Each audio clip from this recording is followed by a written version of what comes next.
गोर लड़की पे लड़का दीवाना, गोर लड़की पे लड़का दीवाना, गोर गोर लड़की पे लड़का दीवाना, गोर गोर लड़की पे लड़का दीवाना।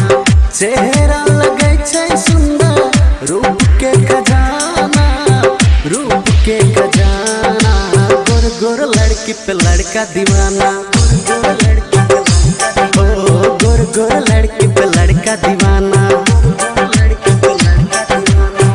चेहरा लगे छै सुंदर, रूप के खजाना, रूप के खजाना। गोर गोर लड़की पे लड़का दीवाना, गोर गोर लड़की पे लड़का दीवाना।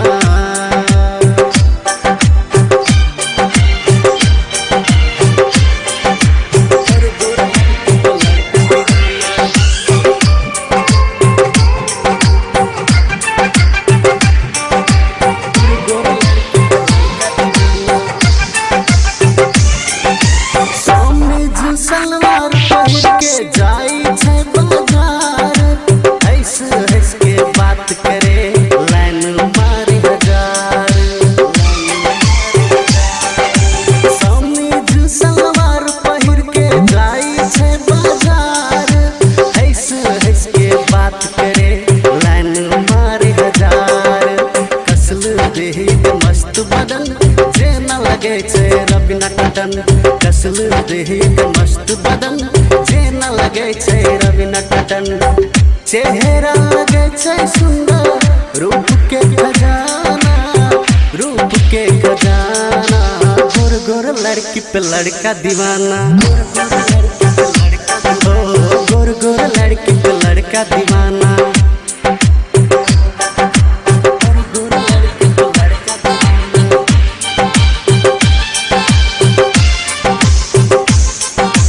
Presented by Mithila Recording Studio.